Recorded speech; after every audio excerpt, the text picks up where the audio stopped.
قرآن کریم فرقان حمید کی تفسیر مبارکہ میں پڑھ رہا تھا، اللہ تعالیٰ نے قرآن کریم فرقان حمید میں فرمایا یہ جو کافر ہیں یہ جانوروں سے بھی زیادہ بدتر ہیں۔ یہ جو کافر ہیں جانوروں سے بھی زیادہ بدتر ہیں۔ آخر کیوں؟ وجہ کیا ہے؟ قرآن کریم فرقان حمید میں ہے کہ یہ کافر جانوروں سے بدتر اسی لیے ہے کہ اللہ تعالیٰ نے جانوروں میں وہ سمجھنے کی قوت نہیں رکھی کہ کسی چیز کو سمجھ سکے کہ یہ اچھا ہے، یہ برا ہے، یہ کیا ہے۔ ان میں وہ قوت نہیں ہے، وہ سمجھ نہیں ہے کہ وہ اچھے برے کا فیصلہ کر سکیں۔ اللہ تعالیٰ نے ان کو وہ سمجھ نہیں دی، لیکن کافروں میں وہ سمجھ ہے کہ اچھے برے کا فیصلہ کر سکتے ہیں۔ کیا ہے؟ اچھے برے کا فیصلہ کر سکتے ہیں۔ اللہ تعالیٰ فرماتا ہے کافر جانوروں سے بھی بدتر ہے۔ جانوروں میں سمجھ نہیں ہے، کافروں میں سمجھ ہے، لیکن پھر بھی دین اسلام میں داخل نہیں ہوتے۔ وہ کیا ہے؟ جانوروں چوپایوں سے بھی زیادہ بدتر ہے کہ دین کے بارے میں ان کو پتا ہے یہ حق دین ہے۔ کوئی ایسے ہوتے ہیں کافر جو مانتے بھی ہیں کہ ہاں یار آپ کا جو دین ہے وہ بے شک سچا دین ہے اور یہی جو ہے نا ایسا دین ہے کہ نجات دلانے والا یہی ہے، سب کچھ مانتے ہیں، لیکن پھر بھی اپنی انا کی وجہ سے یا کسی بھی وجہ سے اس دین کو اختیار نہیں کرتے، اس دین کو اختیار نہیں کرتے اپنی انا کی وجہ سے۔ تو یہ قرآن کریم فرقان حمید میں اللہ تعالی نے فرمایا یہ کافر جانوروں سے بھی بدتر ہے۔ اب یہاں پر ایک بات آپ یاد رکھیے گا، جو جیسے جانور ہوتا ہے، بکری ہوتی ہے، بکری کو بھی اپنے مالک کا کیا وفادار ہوتی ہے۔ چاہے کوئی بھی جانور ہو، آپ نے دیکھا ہوگا وہ اپنے مالک کا وفادار ہوتا ہے۔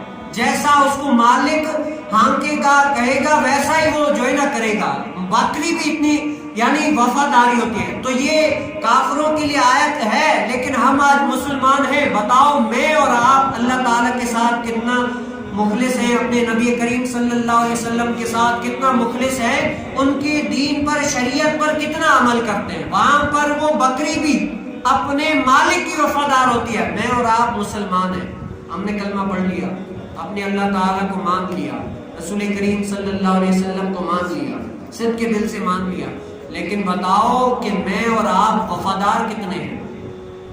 اور بکری کی یہ خاصیت ہوتی ہے کہ بکری اپنے نفع اور نقصان، اگر کہیں نفع ہوگا تو وہ اس نفع کی طرف بھاگے گی۔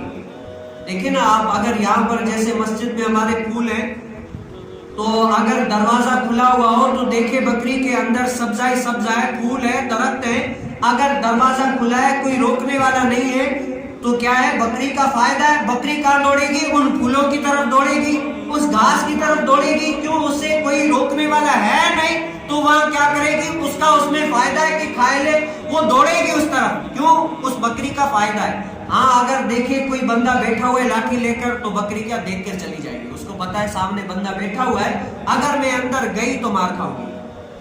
یعنی اللہ تعالیٰ نے اتنی عقل، اتنا فہم اس بکری کے اندر بھی ہے کہ اپنے نفع اور نقصان کو سمجھتی ہے کہ یہاں پر میرا نفع ہے، یہاں پر میرا نقصان ہے۔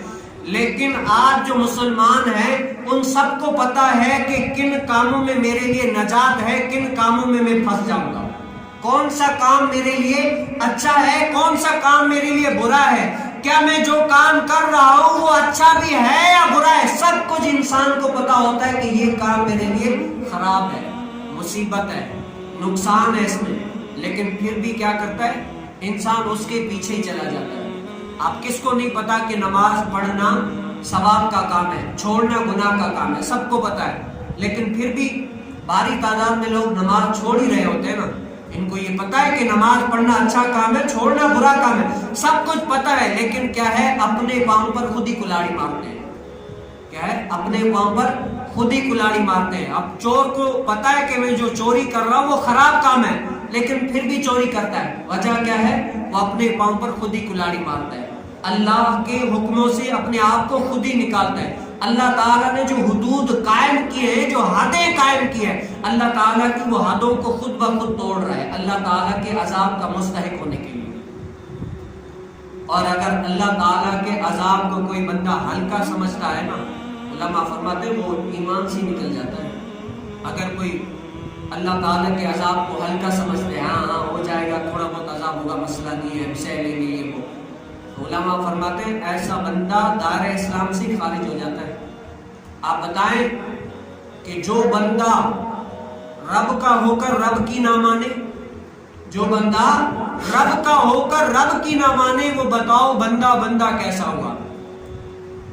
تو اللہ رب العالمین سے دعا ہے کہ ہم صرف کس کے ہوں؟ اللہ کے ہوں۔